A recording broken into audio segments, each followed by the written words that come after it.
Welcome to episode 177 of Cowboy Shit.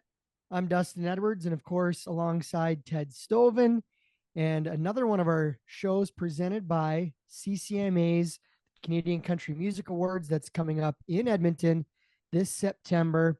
That's all presented by TD up there, and it's going to be a lot of fun. Country Music Week, the Country Music Awards show, and we're excited to have another guest on today to talk a bit about the Country Music Awards. But first, Ted, it's been a busy run in the rodeo, bull riding, and life side of things of late. Oh man, Dustin. I got to say I think that's the best show opener that we've ever had. Most organized, least amount of ums. And as I say, the man, I think that this August run is busier than the summer, like June, July run. I always used to think yeah, I always used to think Wainwright, Pinoca, uh, Bull Bust, and Calgary Stampede was busy, but the good thing about that is I get to stay home a lot of the nights during Bull Busting and Stampede, right? Right. So it doesn't feel as crazy. And I noticed my credit card bill comes soaring down during that during that time span because there's like way less expenses. I'm at home every night. I'm not driving around. I don't have meals I'm buying out. Like it's weird. It's a cheaper time of the season. Of the year, yeah, we base our seasons based on how much money it costs us to survive. um, but yeah, it's been a busy run this past weekend. Oh You yeah. were at the Glen Keeley, which is a really cool Yeah. event that continues to go on, and in Yeah. memory of Glen Keeley, of course, the great Canadian bull rider. Yeah. That's And one of looked the like it was a great event. Yeah, I think it went awesome this year. Cole and I had a little bit of power issues with the generator off the bat, so we had to do some finagling to get that done. But we'll keep on improving that setup. With it being last minute, it was a little bit challenging, but had lots of great help. I think that committee. I think there's more people I know in that committee than like any other rodeo committee, like or event committee that I go to. Like just like actually know who the people are and have been around them since I was riding at the Glen Keeley, and know all like Justin and all the family between Chase fighting bulls there and Justin's putting a lot of it together with the whole committee. Ty Streeter's on the committee, Josh Florence. Unfortunately, we lost Val Florence in the past year, um, year and a bit there, but like just such a great crew, between Barry Arnstead and then like Colin Eskeland and the Williams crew as well. Like I really enjoy that whole gang down there, and I appreciate everybody helping me out. Lee at the end of the night was driving both of the machines. He had to get a forklift to bring the speaker stack over. And he was running the Zoom boom so I could look after the trailer and get everything packed back up. And I thought we had a great show though, and I was gonna give kudos to that crew for putting on a great show. Aaron Goodvin, we saw him on Thursday at the Stamps Yeah. game, Dustin, and then he was performing at the Bull at Glenn's event on Saturday. But like that one too, I thought one of the cooler parts of the night, maybe not cooler, but just one of the neat moments was a guy had a flyover and he flew over right as Brett was talking about Glenn. So it was like talking about, looking up to the skies and there's a plane flying over. It was kind of, That was I think it cool. was, yeah, it was, ideally it was going to be during the anthem, but we missed it by like probably 45 seconds but he still flew over at a really, really cool time. Where, ideally it's during the anthem, but our timing was off by like 45 seconds, which is so hard with trying to time a flyover. Yeah, yeah, I've seen them time the flyover for the anthems at Calgary, and there's Yeah. three or four people on radios and lining it up perfectly. So to see a Yeah. cool little plane do a little, what do you call that, a smoke drop or whatever? Like Yeah. they had the Flyover. they had I don't know the what you call it. flyover with all But the tail behind it was cool. yeah, it was super neat, and it worked out. The timing ended up being perfect. Like I know I didn't hit the anthem, but also we had zero radios, and I had a timeline that I made that morning based on how long I thought things would be, and that they said fly over at 6:15, and I was like, that's probably gonna be close, but I mean, if we miss it by a little bit, Yeah, it's well, okay. that's cool. It's a cool event. Oh Jordan yeah, I love Hansen, it. Coy Robbins split the win there, so that was neat. Yeah, they did a great job. Uh, Chance Switzer won the Spurs, so cool award there. Chance Switzer had the best spur ride and he's got spurred his bull a couple times, so he won the Glen Keeley Spurs because Glenn was Yeah, always that's known for always a spurring cool. bulls, Yeah, he spurred rank bulls. Yeah, right? So congrats to Chance on the Spurs, and yeah, great event. Kudos to the Glenn Keely committee. And Dustin, you were in just down the road over in Pincher Creek. Yeah, we had Pincher Creek, always a great pro rodeo. Saturday, they set the record for their best ever attended performance on the Saturday, which was super cool. So that was also Dave Paulson's 3,000th rodeo performance behind a microphone. So that was fun. Allie went and got him a cake, and we all had cake up in the booth, and were able to acknowledge him in the opening, which was fun. And yeah, just beautiful weather, great rodeo. You know, it's funny at this time of the year, um, how important every ride and run is for cowboys and cowgirls getting to the CFR. So, you know, you see someone jump out there and win $800, may feel a bit anticlimactic, but that could be the difference of them getting into the CFR in these last couple of weeks. So these little rodeos, there's definitely a lot on the line. And Pincher Creek, you know, they got a really small committee. Mike and Lynn Levers kind of run the rodeo over there. Aaron Coster, a couple others that just do a ton of work and put on a great little show.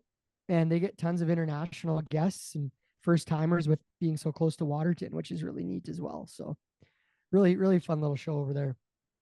I remember riding there. It was a big thing when I was a steer rider because that was one of the first places we got to ride the Brahma cows. Oh yeah. So that was a bit of a thing. I think I remember like Brad Mead and Tom Thielen maybe had the Brahma cows back then. But that was one of the first places I did that. My arms were like sore after. I remember that. Like, I remember that part of Pincher Creek. Yeah, good little rodeos. So Yeah, real good little rodeo. and So then glad that Thursday worked out night, well. Yeah, the Thursday we stamps, got man. to We do got the to talk about Stamps Country Night. It So was fun. really cool. They had us out on a few days before that. We got to do some roping 101 with a couple players from the Stamps, the two Micahs, and that video turned out really cool. Did a little roping with them, and then that night it was country night. So we spent our night down on the Coors Light Corral, which is kind of like a 3-tiered viewing platform, which I think is super cool. You're right near the one end zone, and you don't have to sit in a seat and try and visit with people, you know, 10 feet away Yeah, from sitting you. in a seat. Yeah, or on a bench. I'm And not then really all the the seat type. Not no, gonna I lie. like to stand up. And then it was super cool because they had the Olympians there. They were honoring the Olympians, and then they all came up to the corral after, and me and Ted got to meet one and get a picture with the silver medalist in the rowing, which was really cool.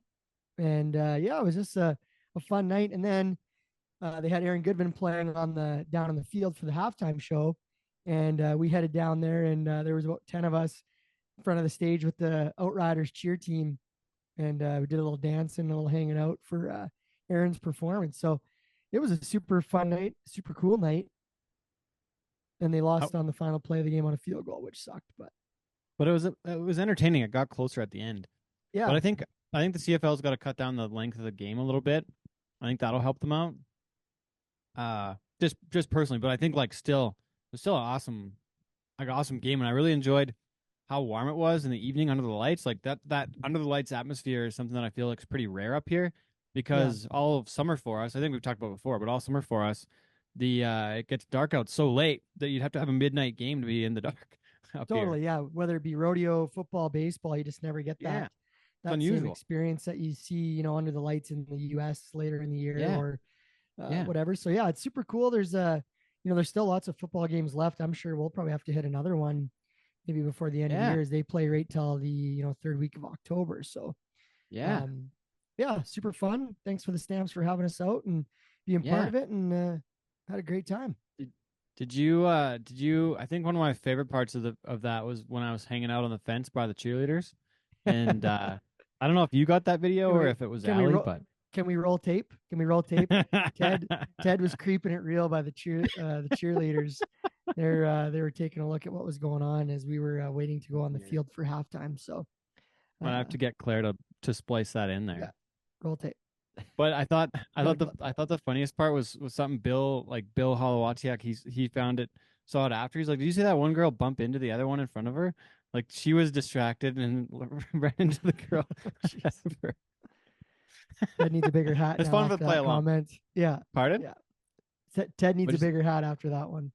Oh Yeah. boy, I might have to let out Yeah, the button. lots of good fun, and It was so much fun. yeah, Thanks to the Stamps for having us, like you said, Dustin, and yeah, unreal time. So much fun. Yeah. Well, what else?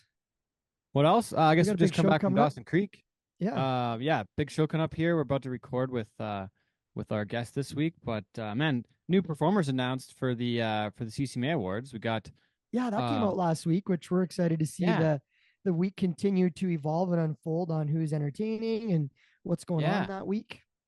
Yeah, so on the night of the 14th, the big award show is live from Rogers Place, Saturday, September 14th.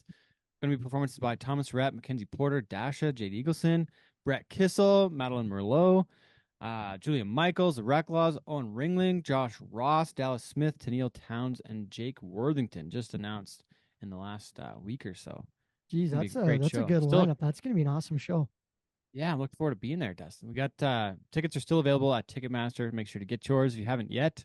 And follow the CCMAs and all the social medias. Stay tuned for the big show. Should be a lot of fun. 11th to 14th, Country Music Week.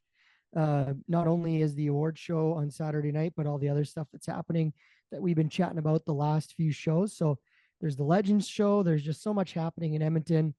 Some cool stuff happening at some different venues like Cook County.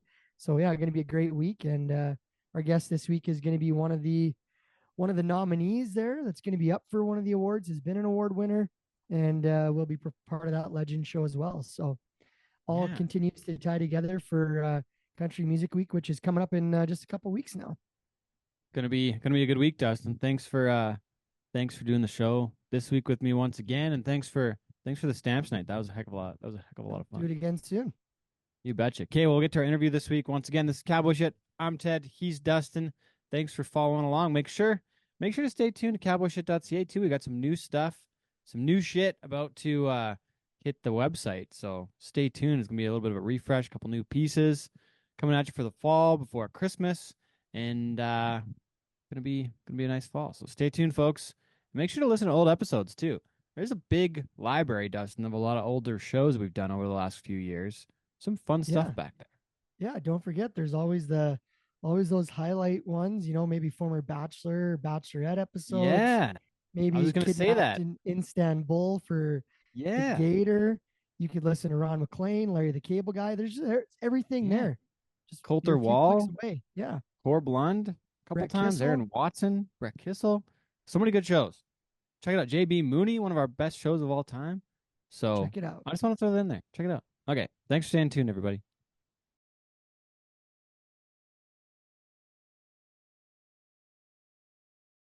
All right, welcome to episode 177 of Cowboy Shit. And of course, it's all presented by the CCMA Awards weekend. And fittingly enough, we have someone who is a nominee again in 2024. We're so happy to welcome to the show Canadian Country Music Award winner. It's Hailey Benedict joining us, and she's the 2024 Country Music Alberta Horizon Female Artist of the Year, Horizon Single of the Year. And of course, she won the CCMA Award for Interactive Artist of the Year and is continuing to take Canadian country music, Alberta country music by storm, and has been on a really busy touring schedule this summer at some of the biggest festivals in country music, along with being a great artist and advocate for mental health and anti-bullying. So please welcome to the show the lovely Hailey Benedict today. Hi. Thanks so much for that nice intro. That was really kind. Well, So- and you're up for Breakthrough Artist of the Year award at the CCMAs this year too. Hey, let's talk about I that. am. Yeah, it's so crazy. Yeah, I've been going to the CCMA since I was 14. So just to be nominated amongst my peers who I look up to so much is really special. And the awards are in my hometown city, Edmonton. So just getting to celebrate that with the city of Edmonton is going to be really special this upcoming September. I know being nominated is such a cool thing, and me and Ted are getting a look behind the curtains now, visiting with different artists. But what's Nom Day like for yourself when you find out that you get to be nominated for a CCMA award? Oh man, it's a lot of like screaming. When I am, because I'm part-time here in Canada and then part-time in Nashville. So I was home for this year, and my parents, I think it was like 7 or 6 in the morning. It was really bright and early, and I just started screaming, and they actually thought something was wrong. Um, but they were excited once they figured out that I was okay, and it was obviously great news. And yeah, this year I got to do some cool press too. Got to pop on CTV Edmonton to get to announce a group of the year nominees. So it's really fun, and it's just cool just getting to see everybody, celebrate and share. I mean, to me, like obviously if you get to win, that's awesome, but like the nomination in itself is such a win, and to get to celebrate that with everyone is awesome. So for people that might not know, from the music industry lens, what does it mean to be nominated as a breakthrough artist in that category? Yeah, it's really special. There's so many amazing artists that have been in that category previously, like Shania Twain. It used to be called the Rising Star. I think Shania Twain, she didn't win it. She was for sure nominated at one point.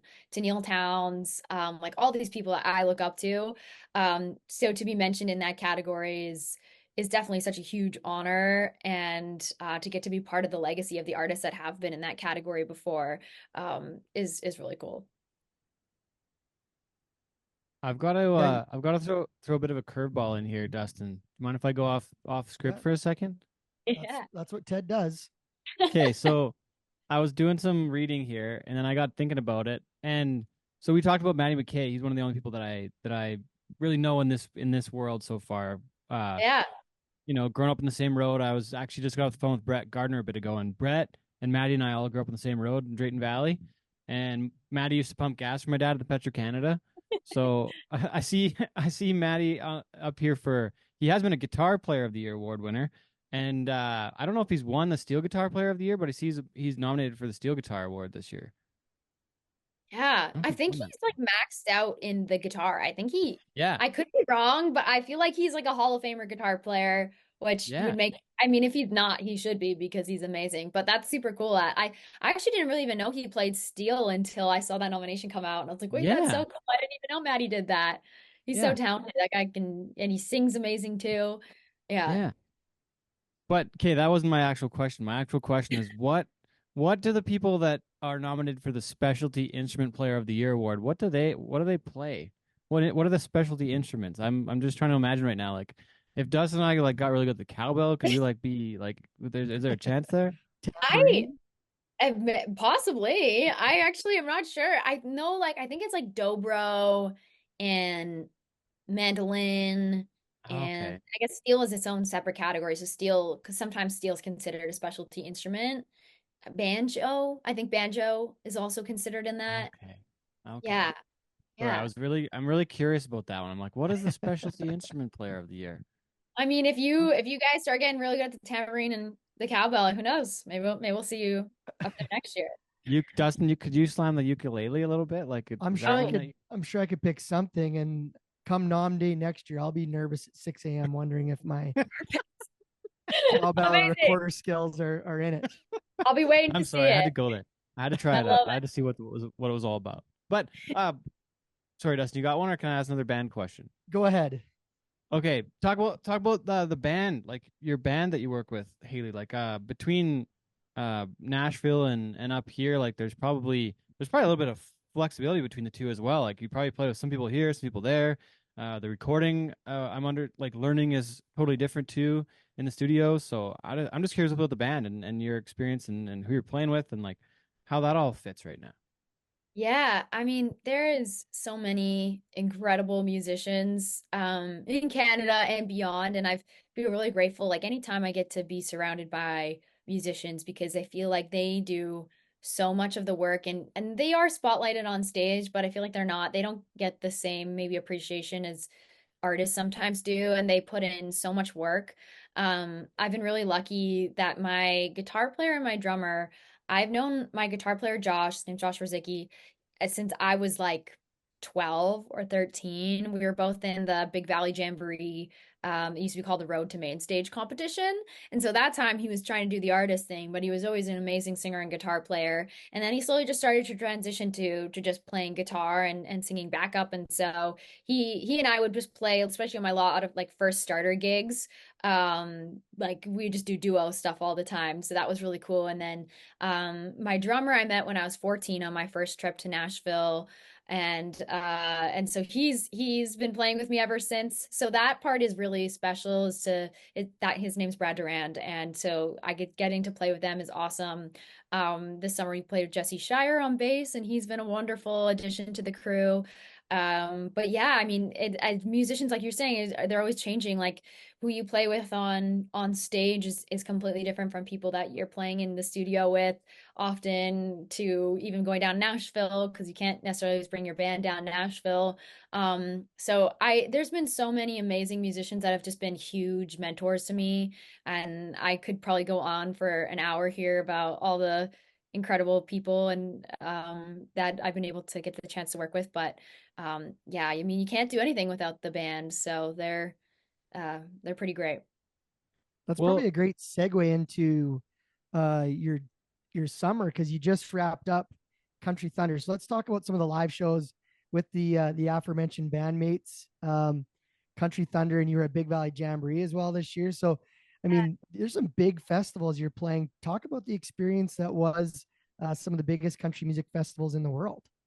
Oh my gosh, so cool. Yeah, we kicked off the summer playing Cavendish and PEI, and that's always been like a bucket list dream festival for me. So that was really cool. And then also getting to bring the band along, like that was their first time on the East Coast. So we all got to like experience it together.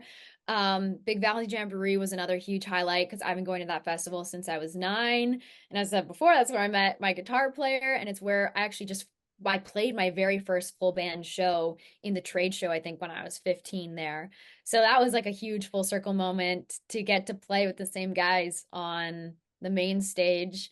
It was a very emotional day, overwhelming, but it was so special. And then yeah, just this past weekend wrapped up at Country Thunder, and that was really cool too. A couple years ago, we played the Country 105 B stage, so getting to then get to play the main stage.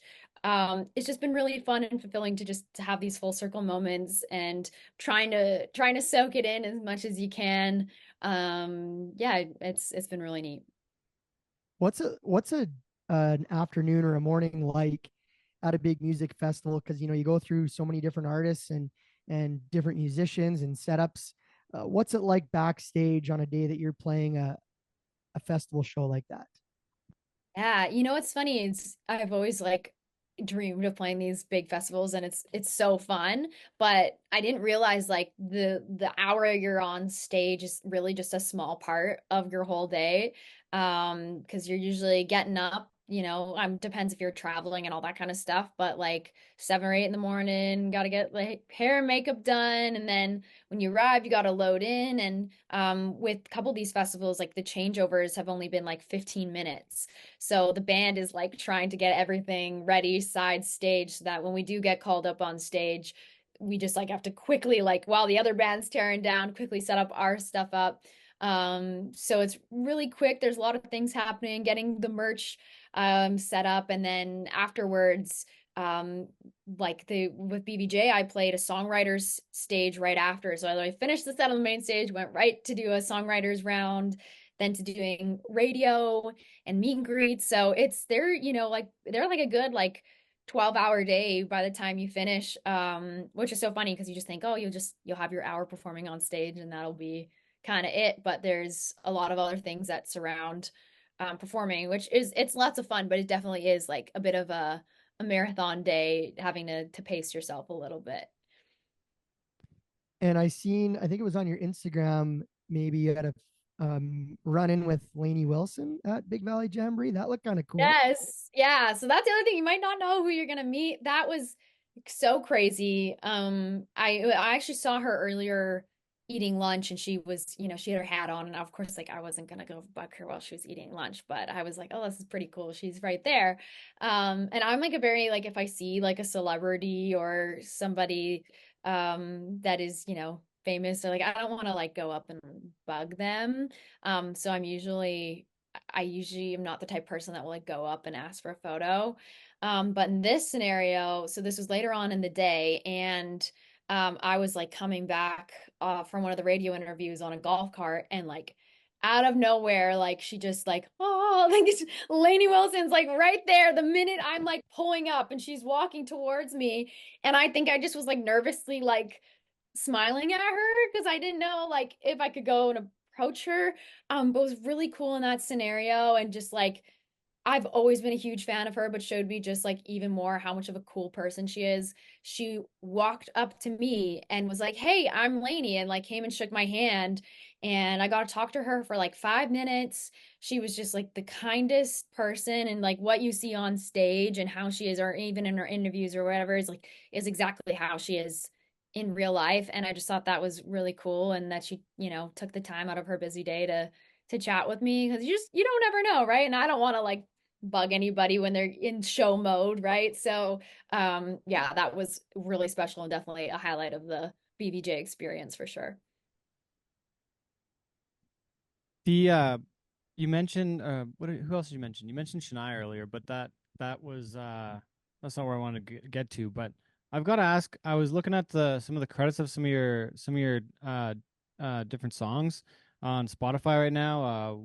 Wanted to You, Damn You July, Level Up, Next Time Around, Rise to Your Fall, a few of your original pieces, and I noticed that Wanted to You was written by another female artist of the year nominee, Madeline Monroe or Merlot, sorry, and then produced by Dan Davidson, who's now working for COCW with Stella Stevens.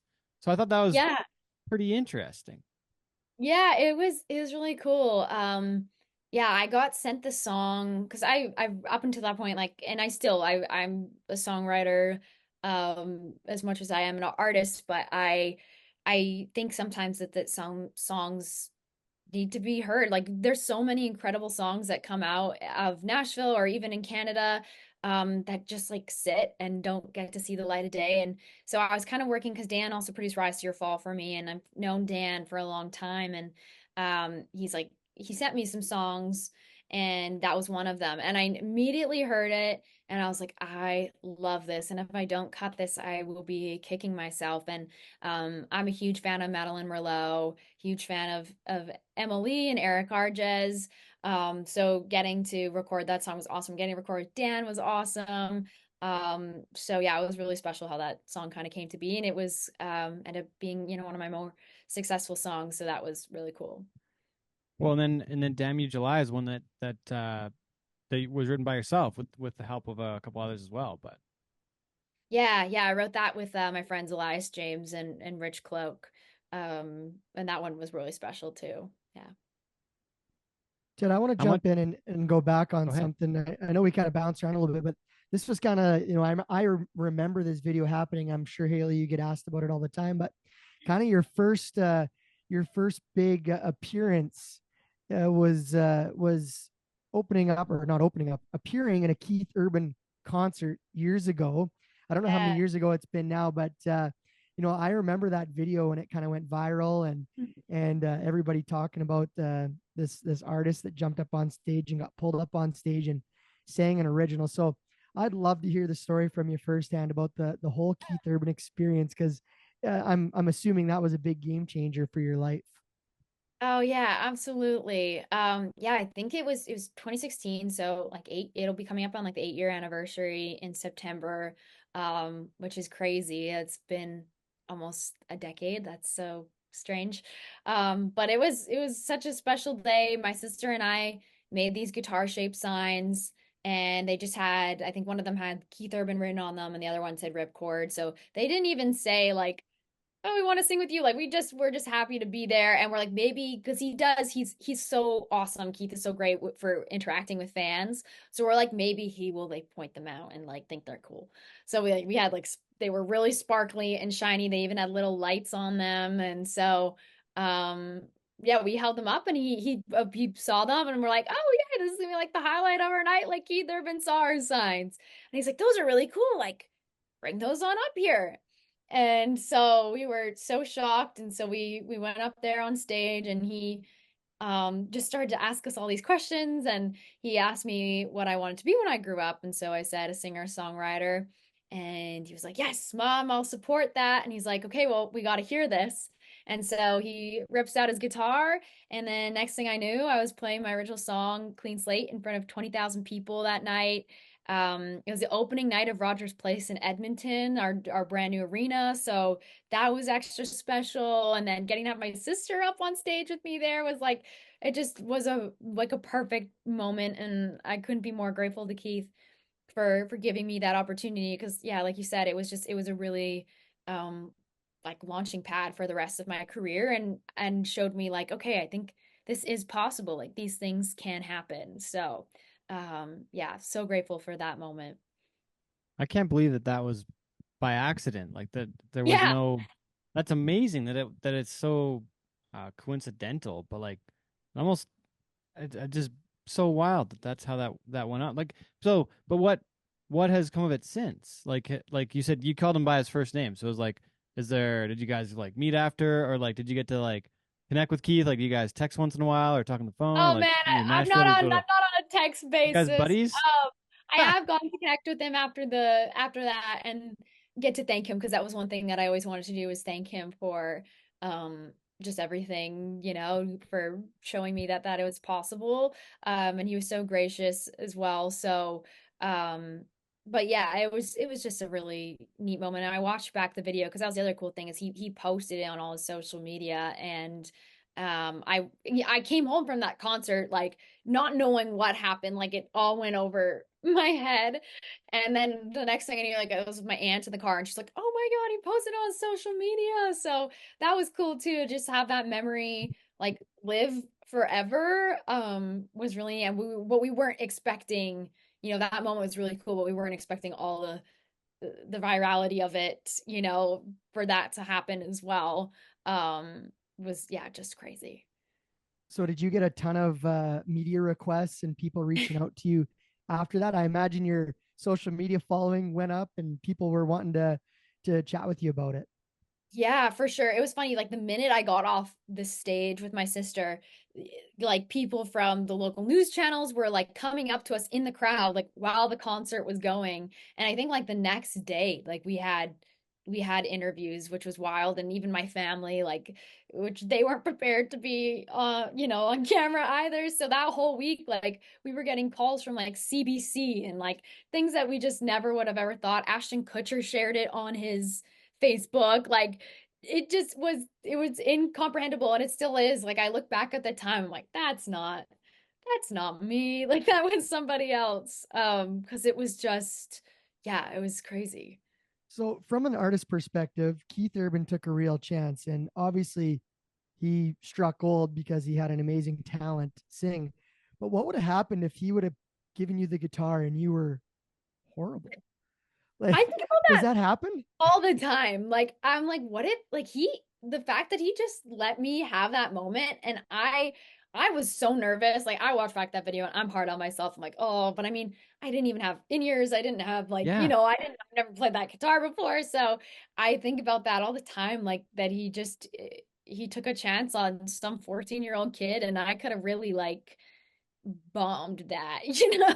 I'm so Oh thankful yeah. I did it. Like I only even sang half the song because I was so worried I was gonna like I didn't want to take up too much of his time on stage or anything. So but yeah, that's the kind of cool part about Keith, is I just think he just loves giving those experiences. And he's done that quite a few times, where he's brought up people on stage, and I'm like, man, like the level that of trust that he has, and people are just figure it out is pretty Oh, cool. But wow. I guess it's kind of like throwing a kid on a bike, and you either kind of you're gonna ride it or you're gonna fall. And so yeah.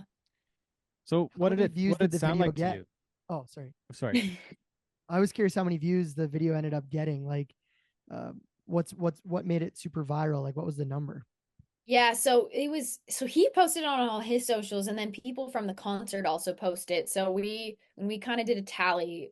It's over, combined with those videos, it's over 10 million views combined, which was crazy. And I don't even think that's like counting like the views that were shared. Like it still comes up in my feed of like certain like inspire more, those like Facebook pages or whatever, and they'll share it and it'll go viral like again. And it's crazy, like 8 years later, the momentum that it's still having. Or a lot of my fans were at that Keith concert and have followed me since. So that's really special to like have that origin story and bonding moment with my fans, or people that will still write. We went to PEI, there was people saying coming up, we were at that concert. So it's so wild to see the reach that it had. So I gotta go back to what I was asking. Like, what did it sound like to you up on the stage? Like, what like you had no in-ear monitors, Yeah. and like were there floor wedges close by, or were you just like kind of hearing yourself through the PA and like hoping it sounded all right? Like, That's honestly, there was no wedges from what I can remember. Like I had a couple experiences. I sang the anthem for they're not the Edmonton Elks when I was 12, and I didn't have in-ears, and that was like a very because it echoes back to you. yeah, So luckily I had that like experience under my belt. So I like kind of knew. I remembered it was echoing back um a little bit, and I just had to like roll on. hope what I was doing was like okay. And it was like the strangest thing too, because you can see everybody up front, but then everyone else is just like this silhouette of like black, like it's just like a bunch of silhouettes looking out. So it was definitely wild, like trying to Mm. just yeah, figure that all out on the fly. And Oh forever man. cemented yourself in history as one of the first artists to play Rogers Place. Yeah. Yeah, which is so crazy. And it's like even like the CCMAs this year in Edmonton are at Rogers Place, and it's literally almost like 8 years to the day. Yeah. So that's like, yeah, it's just like, I don't know. The world is really weird. It works in really weird ways. Have you played Rogers Place since, or can you say that's your first? Well, I guess you're not on the CCMA. You're doing the Legend show, so you're not actually performing that night either, are you? No, I'll be nominated that night, so I'll get to like walk the Yeah. red carpet and be there in the pit and everything, which will be cool. Yeah, the Legend shows at the Winspear, which I love Yeah. the Yeah. Winspear, gorgeous. But no, I haven't played Roger since. It'd be Oh, cool one day to get to play it. Maybe if Keith has another tour and he comes to yeah. Rogers, Hook me I'll up. nominate myself as tribute. We should talk about the Legend Show a bit. We've been chatting about it on the last couple podcasts. We had Jackie Ray on from Yes. CFCW, and she was so excited about the Legend Show, and of course mentioned your name. So, what does it mean to be part of that collective group of artists and be part of one of those events during Country Music Week?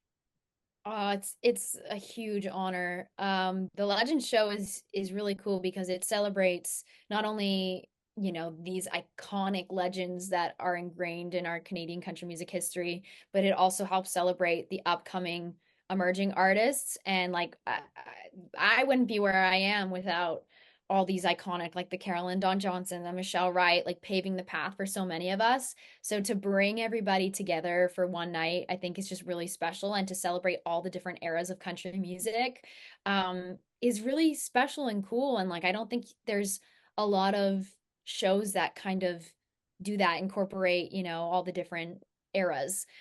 So I'm really excited to get to be a part of it, and yeah, it's gonna be a fun night. What are you gonna sing from the classic year? Like I'm what am I? I'm 34. Dustin's a couple you're a year or two older than me, right, Dustin? So for us, like classic country music is probably a different definition from somebody that's like what 22. So Yeah. like I'm curious what you intend to sing for that Wow. show. Yeah, so it's a surprise. Jackie Yeah, Ray actually picked it out for me. really. So yeah, so if you want to see, you'll have to attend this show. Oh, we'll be there. Cliffhanger. Yeah, Is that it's what cool. the rehearsal is today, or what are you rehearsing for? We're rehearsing for this weekend we're going to Fort St. John. We're playing Fred Fest, and then we're playing the Duke Saloon in Victoria. So we're just kind of tightening up. There's some longer set. We have a 90 minute, so just throwing in some more fun songs in there. But yeah.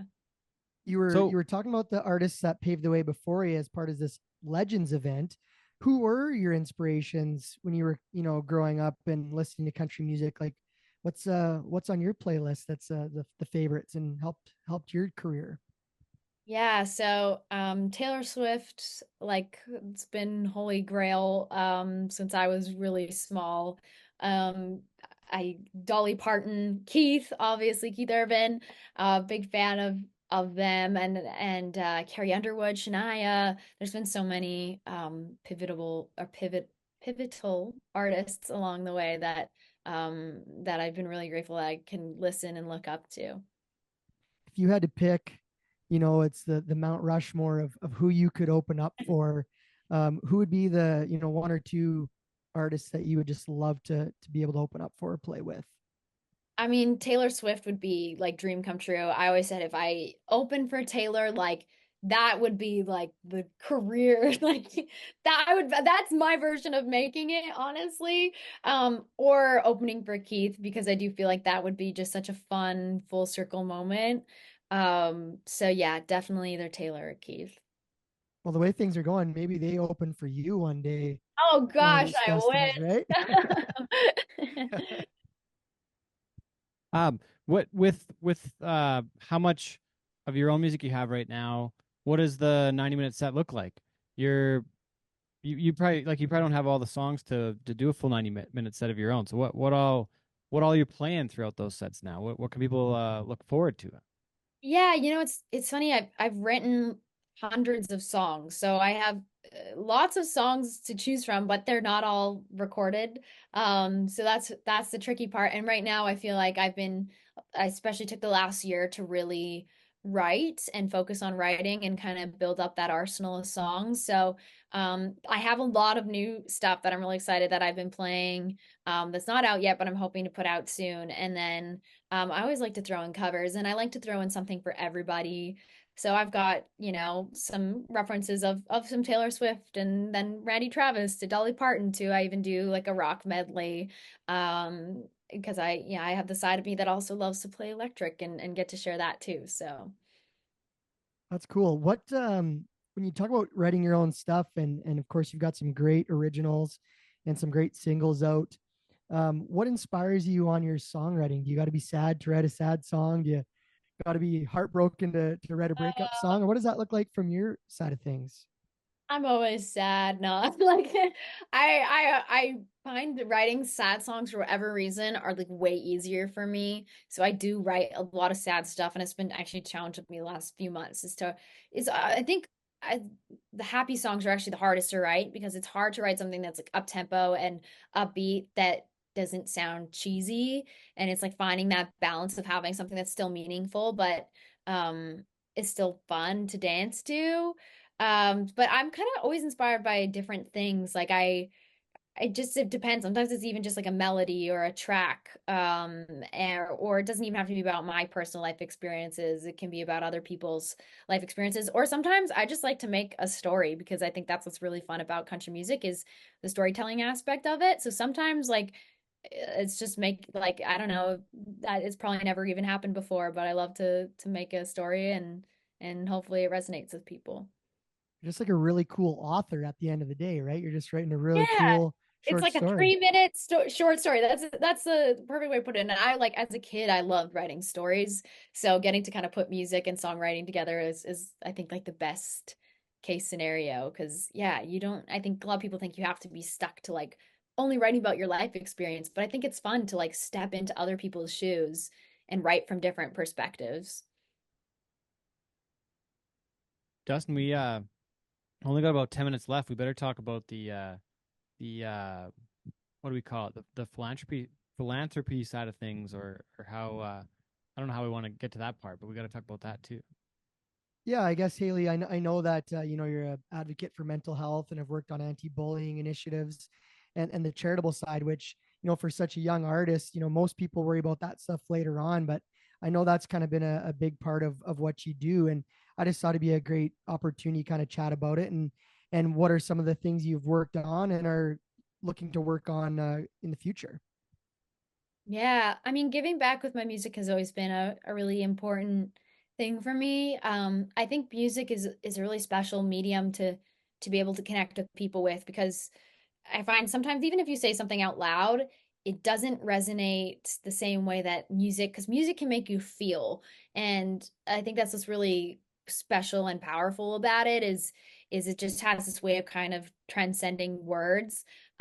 So I've always been, yeah, really trying to use my music as a way to connect with people and give back. And it's makes my heart feel good, you know? And so the more that I can do that, the more you can help others, but I, you know, feel good about it as well. And it's just like kind of a win-win scenario. But I hope to do more charity efforts. Like one big goal of mine is to kind of like establish one day like some sort of, I don't know, foundation or some sort of thing to give back in some capacity.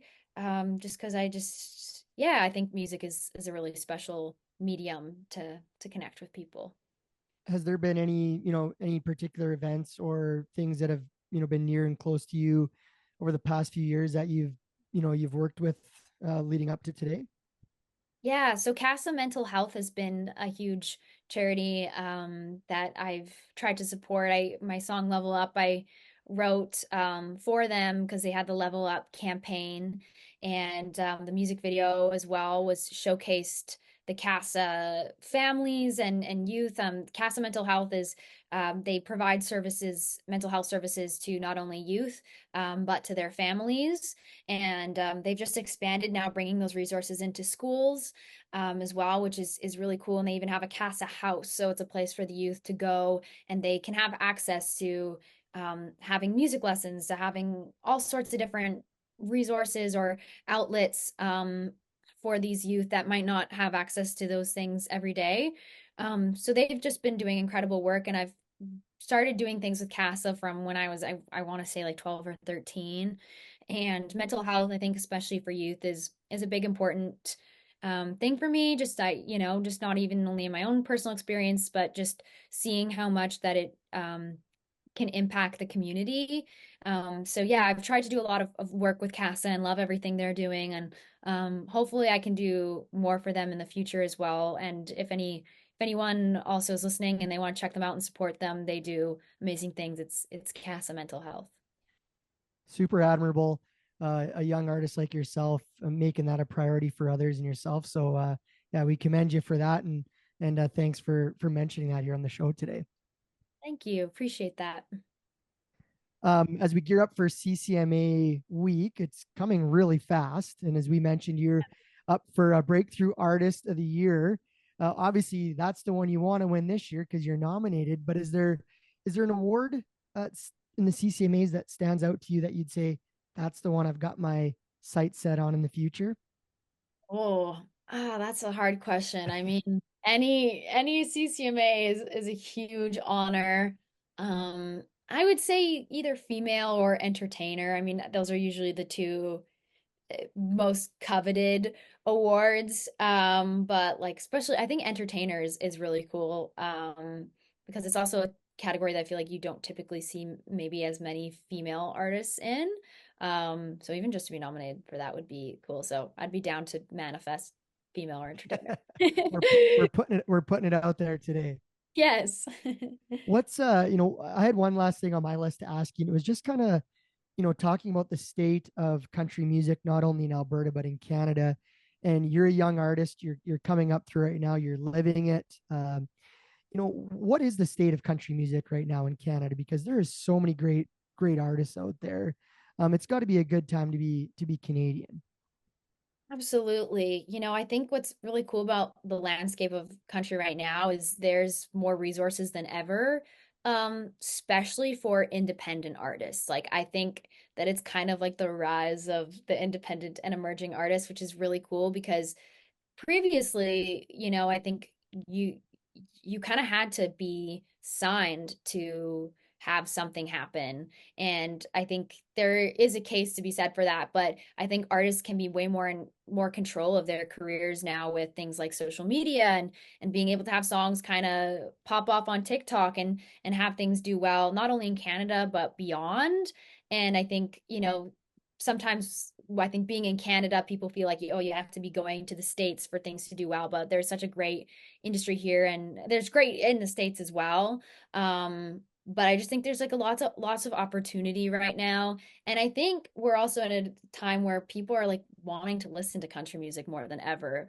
There's so many like Post Malone releasing his country album and Beyonce, like there's so many crossovers happening and fans are so receptive to it. So I think people are open to not only listening to country music, but listening to different versions of country. And I think that's really exciting. And it's going to be cool to kind of see how that transforms over the next few years. There's so much more I feel like we could ask. We got to wrap it up here really quick, but I I got know. to yeah, thanks for taking the time on this. Okay, but I just noticed something here. You talk about rock and roll and country music. You've got an acoustic guitar in one picture, and you got an electric guitar in another picture here. So I'm just Yeah. wondering about like just the two there, and like there's I don't know anything about it, Dustin. You can jump in here too, but like those aren't very similar to play, are they? Like there's got to be a lot of work to learn how to play both of them. Yeah, it's funny. I started with acoustic and I'm glad I started with acoustic and then made my way over to electric. Because I actually think it's harder if you start with electric and then move to acoustic. Just because acoustic is harder to like build your calluses. But they are kind of two different instruments and just in the sense of like I mean, you can play rhythm and stuff with electric, but electric, you take into consideration more of like the tone and like all there's a lot more equipment involved with rather than just like an acoustic. So yeah, you do treat them both a little bit differently. And I got all my pedals for my electric and which is kind of fun. I like that you can kind of make the electric sound whatever way you want, which is really cool. Ted, what she's saying is on the electric, she can shred. Okay. You want to be able Oh, to okay. shred, you want to be able to rip the lead. That's what she does, right? Yeah, Yeah. I try to shred. I'm a shredder in training is what I've been saying. Which is my guitar player Josh. He's been a great mentor to me. So many great mentors. And eventually I would love to be where they are. But I love playing like lead stuff, and it's been something that I've ever since I was like about 13 is when I kind of started to dip my toes in that water. And Keith Urban, that's like, he does so much of the lead playing. And I just think it's so sick. Or Lindsay L, she's another big inspiration that she can just rip a solo and then do these crazy vocal lines. Yeah, and it's fun. It's just something different. It's fun. All Well, you were right. just talking about TikTok. I know we're going to wrap up, but you've got like the most following out of any Canadian country music artist on TikTok. So, where can everybody find all your socials? Because I know you've got a ton of followers already, but where can they find you if they haven't yet? Yeah, so all my social media is on my website, www.haileybenedictmusic.com. My TikTok is HaileyB114. Usually my social media is That's Me Hailey B. And I did have That's Me Hailey B for my social media, and then for TikTok, and then I forgot the password. So now and it was also when I started TikTok, it was like still cringy at that point. So I didn't really want people knowing that I had TikTok. So now it's obviously it's one of my most followed platforms on social. So Haley B114 it is. That's where we're at. Oh, that's awesome. Yeah. Um, Dustin, I guess we just got one more question. We gotta make sure we get to before we're done. Yeah, Hailey, we ask all of our guests on the show. We're going to spring it on you. What is your definition of cowboy shit? Oh, what is my definition of cowboy shit? That's a Or great cowgirl. or cowgirl shit. Hmm. I feel like kind of just like being like a little badass, like just I don't know, like just being a little bit wild and just going for things, not thinking twice about anything. I feel like that's like the ultimate like cowboy shit. Like a true cowboy shit is just you're just I don't know, like you're a little bit wild, but you're committed and you dream big. That's When Keith hands you a guitar, you play, You go right? do it. Yeah. exactly. Yeah, that's You some cowboy shred shit right there. you Yeah. shred it. You You shred it shred a it. little bit. Yeah. Yeah. I Oh, love this was that. awesome. Thank you, Haley. Oh, Thanks for this taking the is so time. good. I know you got to get onto your rehearsal, so thanks for taking the time today. Oh, I appreciate you guys taking the time to chat and these awesome questions. Yeah, this is great. Well, Well, of course, Haley's going to be nominated at the CCMA's 2024 Breakthrough Artist category. You've been a winner. We hope you're a winner again. We'll be there and we'll be rooting for Awesome. you on the award show, and hopefully we can connect up in Edmonton during CCMA week. Yeah, I'd Well, love to see you guys in person. And the can't forget about the Legend Show too. That's going to be September 12th, Thursday night at the Windspear in Edmonton, 7:30 p.m. start. So once again, HaileyBenedictMusic.com. Check it out. Get yourself the tickets. There's links right here on the show. If you're out there this weekend too, once again, Fort St. John. What is that? Is on Friday? Yeah, Friday, and then down to Victoria on Saturday. So check it out, Yeah. folks. Get your tickets and buy merch to support your local artists and their music. Ah, thanks, Do it. guys. I need you guys with me Yeah. everywhere. It's great. Yeah.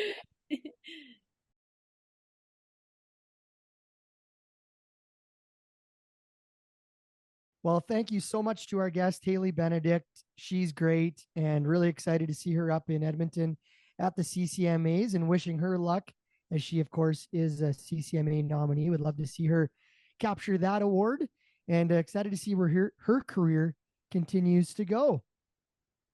Dustin, next week we're back on the rodeo trail again. I forgot to talk about the lake weekend too, man. You were at the lake for a couple weeks in a row. Yeah, did some Montana, did some Pine Lake, did some fishing and some relaxing, and clearly an important part of the summer is making sure a guy enjoys it. So that's what we were doing, and really enjoyed Montana. We were down at Rexford, just on Lake Koocanusa there, and had a great time. So no complaints. Awesome. The fishing's been good. The sun's been shining, and now we're gearing up for Lethbridge starting tomorrow night. Yeah, so Thursday night, Lethbridge for Performance 1 of the Whoop Up Days.